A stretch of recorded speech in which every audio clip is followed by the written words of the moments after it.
Mammoth, जो हजारों साल पहले इस धरती से हमेशा के लिए गायब हो गया था, अब दोबारा लौटने की कगार पर है। एक ऐसा प्राचीन दैत्य जिसे हम सिर्फ किताबों और तस्वीरों में देखते आए थे, अब वही हमारी ही दुनिया में, हमारी ही आंखों के सामने फिर से जिंदा किया जाने वाला है। ये कोई साइंस फिक्शन फिल्म की कहानी नहीं, बल्कि आज की असली और सबसे बड़ी वैज्ञानिक घटना है। अमेरिका की कोलोसल बायोसाइंसेज ने साफ कह दिया है कि उनका लक्ष्य 2028 तक पहला मैमथ एम्ब्रियो तैयार करना है। यानी इंसान अब सच में भगवान का रोल निभाने की कोशिश कर रहा है। लेकिन ये सब शुरू हुआ एक चौंका देने वाली खोज से।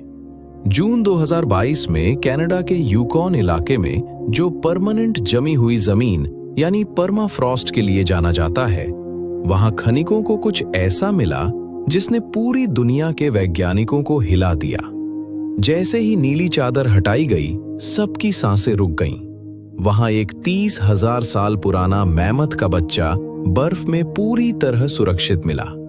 इतना सुरक्षित कि उसकी त्वचा, मांसपेशियां, यहां तक कि त्वचा की सिलवटें भी साफ दिखाई दे रही थीं, जैसे वो कल ही सोया हो।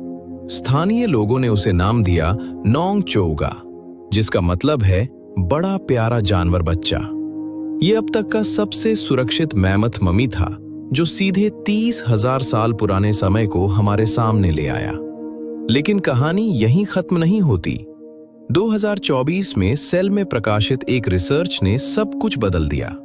इस बार वैज्ञानिकों को 52,000 साल पुरानी एक मादा ऊनी मैमथ की त्वचा में पूरा 3D जीनोम स्ट्रक्चर मिला। 52,000 साल पहले का समय, जब इंसान भी पूरी तरह विकसित नहीं हुआ था। लेकिन उस मैमथ के अंदर क्रोमोसोम, जीन लूप्स, यहां तक कि बारीक संरचनाएं भी सुरक्षित थीं। वैज्ञानिकों का मानना है कि उसकी मौत के बाद साइबेरिया की ठंड में उसका शरीर तुरंत फ्रीज होकर ग्लास जैसी स्थिति में बदल गया, जिससे उसका डीएनए नैनो लेवल तक सुरक्षित रह गया। ये खोज इतनी बड़ी थी कि वैज्ञानिक अब रुकने वाले नहीं थे। उन्होंने सोचा कि अगर डीएनए इतना सही है तो मैमथ को वापस लाना संभव हो सकता है। और यहीं से शुरू हुआ असली प्लान। जब उन्होंने तुलना की तो पता चला कि मैमथ का डीएनए आज के एशियाई हाथी से 99% से ज्यादा मिलता है। यानी एशियाई हाथी ही मैमथ को वापस लाने की चाबी है। वैज्ञानिक अब मैमथ के खास जीन जैसे मोटी चर्बी, लंबे बाल, छोटे कान और ठंड से बचाने वाले जीन को बेहद सटीक तरीके से काटते हैं। फिर उन्हें ऐसे जोड़ा जाता है जैसे लेगो के टुकड़े जोड़ते हैं, सीधे आधुनिक एशियाई हाथी के डीएनए में। लेकिन समस्या यहां आती है। हजारों साल पुराना जमे हुए डीएनए किसी साबुत चीज जैसा नहीं होता, बल्कि टूटी हुई कांच की तरह बिखरा हुआ होता है। तो उसे सीधे इस्तेमाल करना लगभग नामुमकिन है। यहीं पर आती है वो तकनीक जिसने विज्ञान की दिशा ही बदल दी, क्रिस्पर। एक ऐसी जीन एडिटिंग तकनीक जो डीएनए को काटने, जोड़ने और बदलने में लेजर जैसी सटीकता देती है। और इसी जगह पर मैदान में उतरती है कोलोसल बायोसाइंसेज, जिसे जॉर्ज चर्च जैसे महान जेनेटिसिस्ट ने मिलकर बनाया। इनका प्लान जितना पागल लगता है उतना ही सटीक है। उन्हें पूरा मैमथ डीएनए नहीं चाहिए, बस उसके कुछ खास जीन चाहिए, जैसे ठंड सहने वाले, मोटी चर्बी बनाने वाले और लंबे बाल उगाने वाले जीन। उन्हें काटकर सीधे एशियाई हाथी के डीएनए में फिट कर दिया जाता है। 2025 में उन्होंने इस कॉन्सेप्ट को चूहों पर टेस्ट किया और नतीजा चौंकाने वाला था।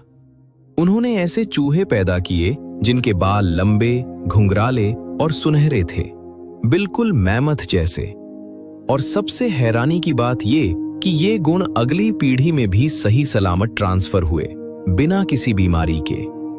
अब अगर ये मल्टी क्रिस्पर तकनीक पूरी तरह सफल हो जाती है, तो अगला कदम होगा इस एडिटेड जीन वाले एम्ब्रियो को एक एशियाई हाथी के गर्भ में डालना, जहां वो करीब 22 महीने तक विकसित होगा और जन्म लेगा एक ऐसा जीव जो 99% हाथी होगा, लेकिन दिखेगा पूरी तरह मैमथ जैसा।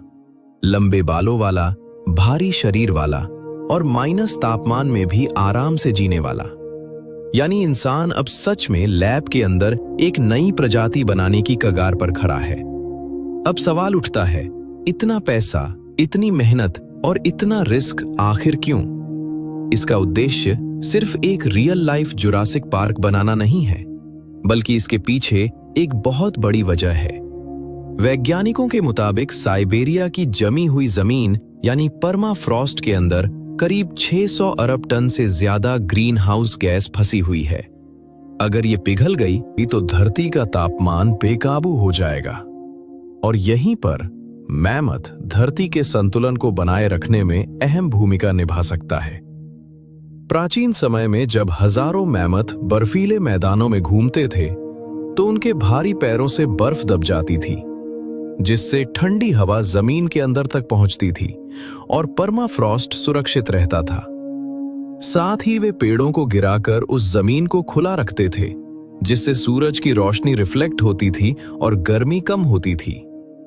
यानी मैमथ सिर्फ एक जानवर नहीं था, बल्कि पूरी जलवायु प्रणाली का हिस्सा था। उसे वापस लाना मतलब धरती को ठंडा करने की कोशिश करना। कोलोसल बायोसाइंसेस के मुताबिक 2028 तक पहला मैमथ एम्ब्रियो तैयार हो सकता है और आने वाले सालों में असली मैमथ का जन्म भी संभव है और फिर उन्हें आर्कटिक के खास रिजर्व एरिया में छोड़ा जाएगा। जरा सोचो कि आने वाले समय में जब हमारी ये पीढ़ी आगे बढ़ेगी, तब शायद धरती के बर्फीले इलाकों में फिर से मैमथ के भारी कदमों की आवाज गूंज रही होगी। यह विज्ञान का चमत्कार भी हो सकता है और एक बड़ा प्रयोग भी। और इंसान इस समय इतिहास के सबसे बड़े मोड़ पर खड़ा है। अगर सच में तुम मानते हो कि इंसान अब भगवान का रोल निभाने लगा है, तो इस वीडियो को लाइक जरूर करना